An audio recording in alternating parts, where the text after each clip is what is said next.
हो गया।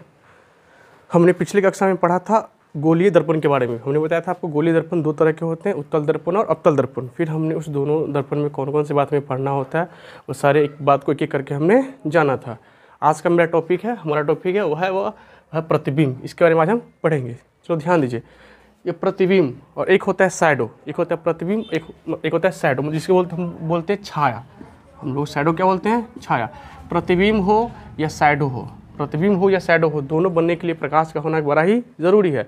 बिना प्रकाश के नहीं तो प्रतिबिंब बन सकता है और नहीं छाया बन सकता है, क्योंकि अंधेरा में हम लोगों का छाया या इमेज हम लोग नहीं देख पाते जब तक हम लाइट का इस्तेमाल नहीं करते हैं। इससे हम बोल सकते हैं कि प्रतिबिंब हो या छाया हो, दोनों को बनने के लिए लाइट का होना बड़ा ही ज़रूरी है। तो हम बात करते हैं प्रतिबिंब का। हमने प्रतिबिंब की बात करते हैं तो हमने लिखा है किसी वस्तु से चलती हुई प्रकाश की किरणें, या किरण बोलिए, किसी वस्तु से चलती हुई प्रकाश की किरणें दूसरे माध्यम से परावर्तित या अपवर्तित, यहाँ दो शब्द लिखा है, एक है परावर्तित एक है अपवर्तित। ध्यान दीजिएगा बच्चों, परावर्तित जो वह दर्पण में होता है, परावर्तित जो शब्द होता है वह दर्पण के लिए आता है, और अपवर्तित जो होता है वह लेंस के लिए आता है। क्योंकि फोटो तो दोनों बनाता है, लेंस भी बनाता है और ये दर्पण ही बनाता है। तो परावर्तित जो होता है वह दर्पण में होता है, अपवर्तित क्या होता है? लेंस में होता है। तो हमने लिखा दूसरे माध्यम से परावर्तित या अपवर्तित होकर एक दूसरे को जिस बिंदु पर काटती है या काटती हुई प्रतीत होती है, काटती है या काटती हुई प्रतीत होती है। तो काटती के मतलब रियल, सच, काटती प्रतीत होती है मतलब वर्चुअल, आपको दिखेगा लेकिन होगा ऐसा नहीं। तो काटती मतलब सच, रियल, वो है, रियल में काट रहा है। वह काटती हुई प्रतीत मतलब काटता नहीं है लेकिन आपको लगेगा काट रहा है। काटती हुई के लिए आता है बोल्ड लाइन, इसके लिए आता है डॉट लाइन। इसे बोलते हैं बोल्ड लाइन और डॉट लाइन। जो प्रतिबिंब बोल्ड लाइन से बनता है वह रियल प्रतिबिंब होता है, मतलब काटती है। और जो काटती हुई प्रतिबिंब होती है उसके लिए हम इस्तेमाल करते हैं डॉट लाइन का, मतलब काटती हुई प्रतीत होती है।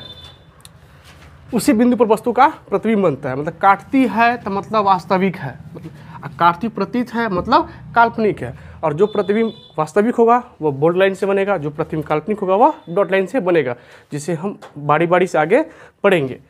फिर लिखा उसी बिंदु पर उस वस्तु का प्रतिबिंब बनता है। और यह प्रतिबिंब जो है बच्चों दो तरह का होता है। जो प्रतिबिंब है वह कै तरह का होता है? दो तरह का होता है। एक होता है वास्तविक प्रतिबिंब, रियल इमेज। वास्तविक प्रतिबिंब मतलब रियल इमेज, ये जो होता है बोल्ड लाइन से बनता है, इसको बोलते हैं बोल्ड लाइन। जो मेरा वास्तविक प्रतिबिंब होगा, रियल इमेज बनेगा बोल्ड लाइन से। दूसरा है काल्पनिक या आभासी, इसी को हम बोलते हैं, दूसरा नाम है काल्पनिक बोलिए या आभासी बोलिए, दोनों के नाम इसी का होता है, इसी प्रतिबिंब को बोलते हैं। तो काल्पनिक प्रतिबिंब या आभासी प्रतिबिंब, इसे बोलते हैं वर्चुअल इमेज। ये बनता है डॉट लाइन से। अगर वास्तविक प्रतिबिंब होगा तो बनेगा बोल्ड लाइन से, और काल्पनिक होगा तो बनेगा डॉट लाइन से। ये हमारा प्रतिबिंब क्या तरह का हो गया? दो तरह का, एक वास्तविक प्रतिबिंब और एक हो गया काल्पनिक प्रतिबिंब। आगे बढ़ते हैं, हमने लिखा है, अब नीचे जो लिखे हैं हमने दो, मतलब ये हमने लिया ऐसे, एक तरफ लिया वास्तविक प्रतिबिंब, एक तरफ लिखा आभासी प्रतिबिंब लिखा, जिसे आप काल्पनिक प्रतिबिंब भी बोल सकते हैं।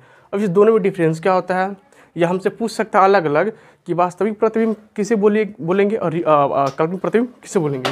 तो डिफिनीशन इसी में दोनों प्रतिबिंब का डिफिनीशन लिखा हुआ है। आपको ध्यान देना, यहाँ से जो देख रहे हैं ये डिफिनीशन जो है इसे दो पार्ट में बांटता है। अगर आपसे वास्तविक पूछे, अगर आपसे पूछे वास्तविक प्रतिबिंब क्या है, तो बोल सकते हैं किसी वस्तु से चलती हुई प्रकाश की किरणें दूसरे माध्यम से परावर्तित या अपवर्तित होकर एक दूसरे को जिस बिंदु पर काटती है मतलब वास्तविक है, काटती है, उसी बिंदु पर उस वस्तु का वास्तविक प्रतिबिंब बनता है। अगर हमसे यह पूछ दे कि काल्पनिक प्रतिबिंब से आप क्या समझते हैं, तो सेम बात बोलेंगे हम कि किसी वस्तु से चलती हुई प्रकाश की किरणें दूसरे माध्यम से परावर्तित या अपवर्तित होकर एक दूसरे को जिस बिंदु पर काटती नहीं, काटती हुई प्रतीत होती है। काटती बोलेंगे तो हमारा हो जाएगा वो क्या हो जाएगा? वो वास्तविक हो जाएगा।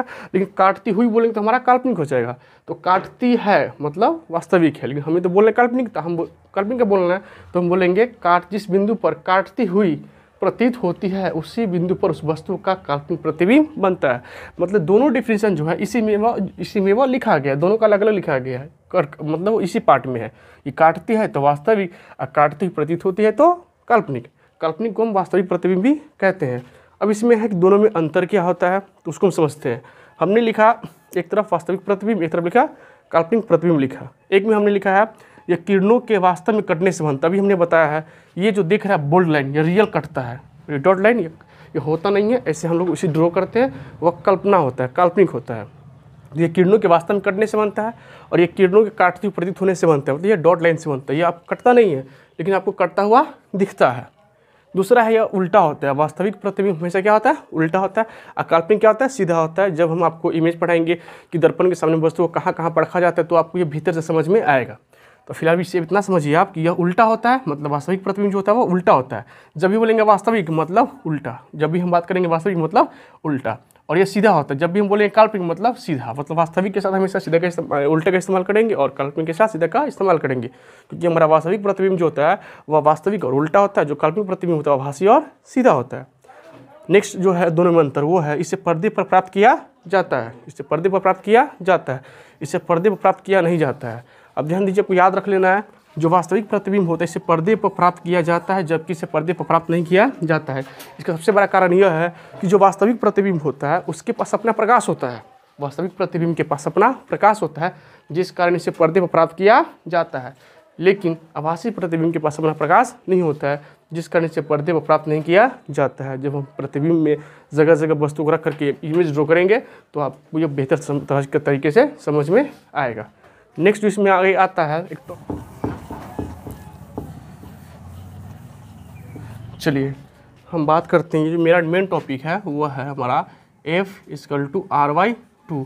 और ये जो देख रहे हैं आप F=RY2, ये अवतल दर्पण में भी होता है और उत्तल दर्पण, दोनों में क्या होता है, सेम होता है। ठीक है, तो हम इसको साबित करते हैं एक अवतल दर्पण का सहारा लेकर के। तो हम जो है एक दर्पण बनाते हैं, सबसे पहले एक दर्पण बनाते हैं, हमने ये लिया हमने और ये बताइएगा आप लोग ये कौन सा दर्पण है। तो हम बोल सकते हैं कौन दर्पण है, तो हमारा उत्तल दर्पण है। क्यों? क्योंकि इसका परावर्तक सतह जो है वो अंदर की ओर क्या है, धंसा हुआ है। और दर्पण के लिए हम MN का इस्तेमाल करते हैं, MN से डिनोट करते हैं, MN से सूचित करते हैं। इसके लिए हमने कैसे लिया, चलिए लिया, ये हमारा क्या होता है X और Y होता है, ये हमारा प्रिंसिपल एक्सिस होता है, जिसमें लोग प्रधान अक्ष बोलते हैं। अब ध्यान दीजिएगा ज़रा, ये हमारा P होता है, क्या होता है, P मतलब ध्रुव होता है। और ये हमारा क्या होता है, F होता है। जितना डिस्टेंस यहाँ से लेकर के यहाँ तक का होगा उतना ही क्या होगा, यहाँ का होगा, क्या का C का होगा। ये हमारा क्या हो गया, C हो गया। अब ज़रा देखिए हमने क्या किया, हमने एक अवतल दर्पण लिया जिसमें मेरा ध्रुव क्या है, P है, प्रधान अक्ष XY है, फोकस F है, वक्ता केंद्र मेरा क्या है, C है। अगर मान लीजिए, अगर हमने पढ़ा था पिछले लेसन में कि किसी भी दर्पण के सामने से प्रधान अक्ष के समांतर जो किरणें जाती है वो टकरा करके फोकस से वापस आती है। तो मान लीजिए यहाँ से किरण गई, इसको मान लीजिए AB, किरण गई, तो टकरा करके जब यह लौटेगी तो कहाँ से क्रॉस करेगी, फोकस से जाएगी। हमने पिछले क्लास में पढ़ चुका था, कहाँ से क्रॉस करेगी, फोकस से जाएगी। क्योंकि प्रधान अक्ष के समांतर जितने भी किरण जाएगी वह दर्पण से टकराने के बाद फोकस से ही वापस आएगी। ये AB हुआ और AB गया टकरा के, मान लीजिए B और इसको D मान लीजिए BD दिशा में निकल गया। तो हमें साबित करना है F=R/2। तो हमने सबसे पहले इसमें जितना कुछ लिखा है सबसे पहले हम उसे बारी बारी से लिखेंगे। तो हम बोल सकते हैं कि माना कि MN एक कौन दर्पण है, अवतल दर्पण है। माना कि MN एक अवतल दर्पण है जिसमें प्रधान अक्ष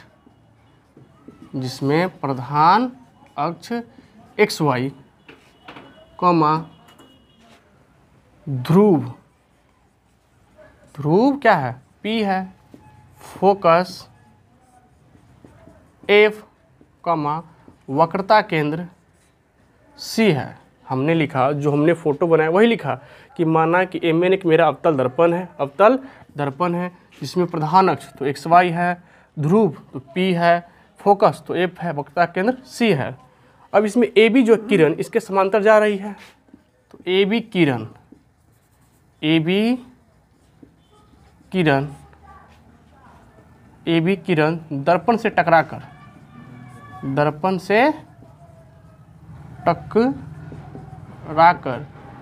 फोकस से होते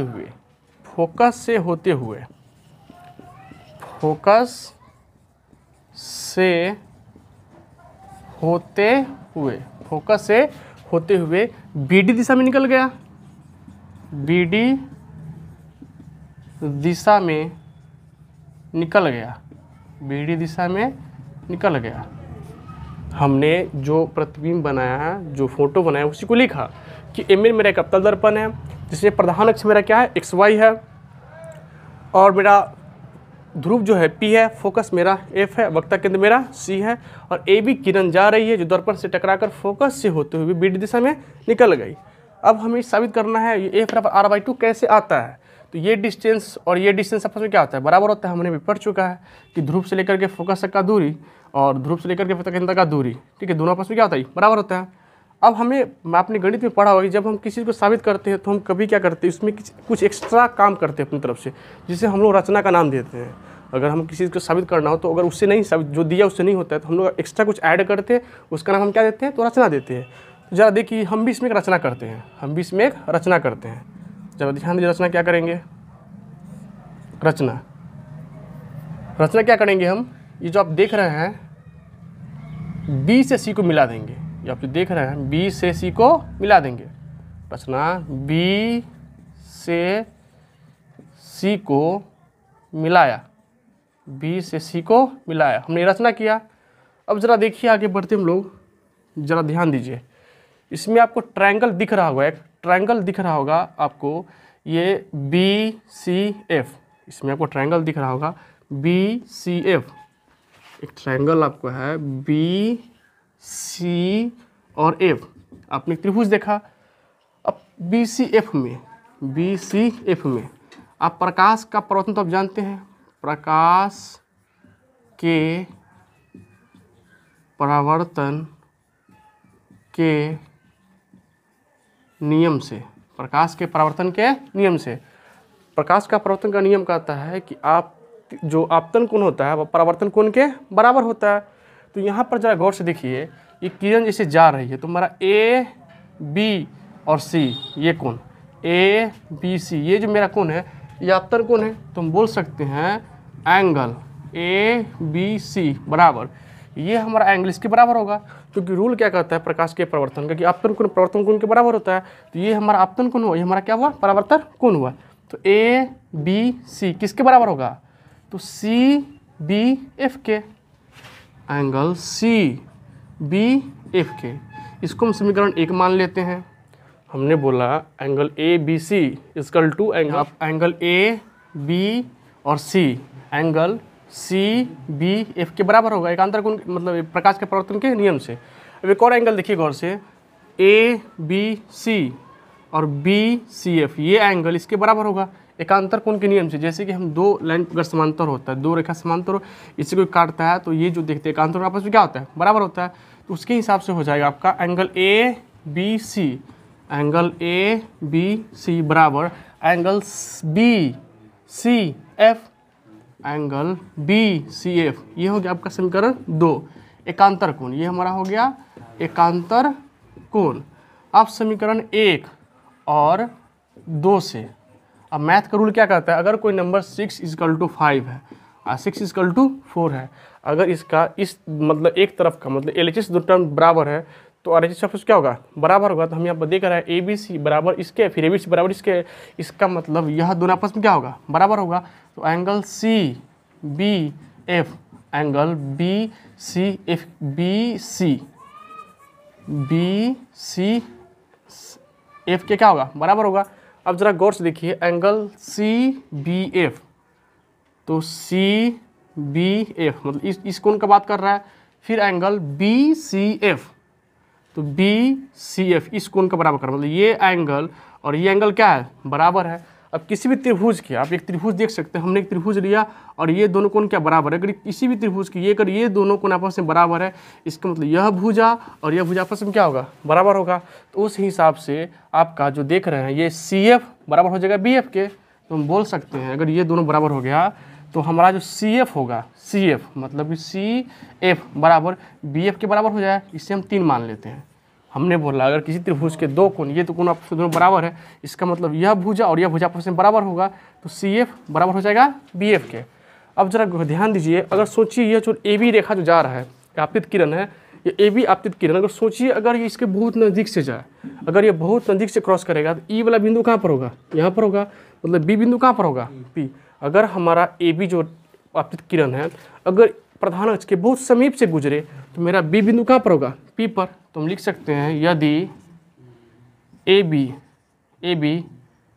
XY के मतलब प्रधान अक्ष के XY के बहुत नज़दीक से गुजरे, बहुत नज़दीक से गुजरे, हम बोलेंगे कि ए बी एक्स वाई के बहुत नज़दीक से गुजरे तो बी बिंदु पी पर होगा, तो बी बिंदु पी पर होगा, पी पर होगा। तो हम बोल सकते हैं जब बी बिंदु पी पर होगा तो बी इजकल टू पी, हम बोल सकते हैं बी इजकल टू पी। और यहाँ हम एक मान निकाले हैं कि सी एफ जो मेरा है वो बी एफ के क्या है, बराबर है। तो हम बी की जगह पी लिख सकते हैं, तो हम सी एफ को हम सी एफ रहने दिए और बी की जगह क्या कर दिए, पी कर दिए। क्या हो गया हमारा, सी एफ बराबर पी एफ।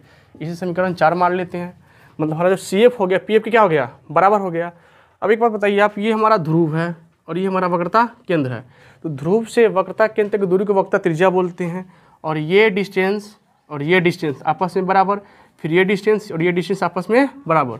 तो अगर हमें पी सी लिखना हो, अगर हमें पी और सी लिखना हो, अगर हमें पी सी लिखना हो तो हम लिख सकते हैं पी एफ जोड़ सी एफ, पी एफ जोड़ सी एफ।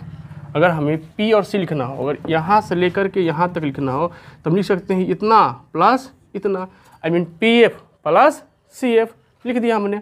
अब जरा देखिए पी सी क्या है, तो पी और सी ध्रुव से वक्रता केंद्र तक का दूरी है, तो हमारा पी सी क्या कहलाएगा, आर कहला जाएगा। क्या कहलाएगा, आर कहलाएगा। अब पी एफ और सी एफ है, ज़रा गौर से देखिए पी एफ और सी एफ है, तो इसमें देखिए पी एफ हमारा फोकस हुआ और सी एफ ये भी आपस में क्या होता है, दोनों के आपस में क्या होता है, बराबर होता है। तो पी एफ मेरा क्या हो गया, फोकस हो गया। तो इसमें हम जो इसमें अब पी एफ देख रहे हैं, इसको पी एफ ही रहने दिए हम, आई सी एफ लिखा है, तो हमारा सी एफ जो है किसके बराबर है, पी एफ के। तो हम सी एफ की जगह पर पी एफ तो लिख सकते हैं ना। अगर यहाँ पर आप देख रहे हैं सी एफ जो देख रहे हैं सी एफ, तो सी एफ देख रहे हैं और पी एफ के बराबर है, तो हम यहाँ पर सी एफ की जगह पी एफ लिख सकते हैं क्योंकि दोनों बराबर है। तो हमने प्लस में पी एफ कर दिया, क्या कर दिया, पी एफ। अब आर इजकल टू, अब पी एफ को देखिए गौर से, ध्रुव से फोकस तक की दूरी क्या बोलते हैं, फोकस दूरी, जिसे किसे सूचित करते हैं, एफ से, एफ। और ये मेरा पी एफ है, ये भी मेरा क्या है, पी एफ है, ये भी क्या हो जाएगा, एफ। तो आर बराबर क्या हो जाएगा, आर बराबर एफ जोड़ एफ का एफ, 2f। और हमें किसका मान पूछ रहा है, एफ का मान पूछ रहा है। अगर एक मान पूछे तो जिसका मान पूछे उसके साथ जो लगा रहे वो कहाँ आता है, नीचे आता है, सामने वाला ऊपर। तो आ गया एफ बराबर r/2, ये हमारा क्या हो गया, फॉर्मूला हो गया। अतः हम बोल सकते हैं कि ये दूरी और ये दूरी आपस में बराबर होता है, अतः एफ जो होगा वो आर का क्या होगा, एफ जो होगा आर का आधा होगा। तो वही फॉर्मूला एफ बराबर r/2, मतलब फोकस दूरी जो है हमारा वक्रता त्रिज्या के क्या है, बराबर है।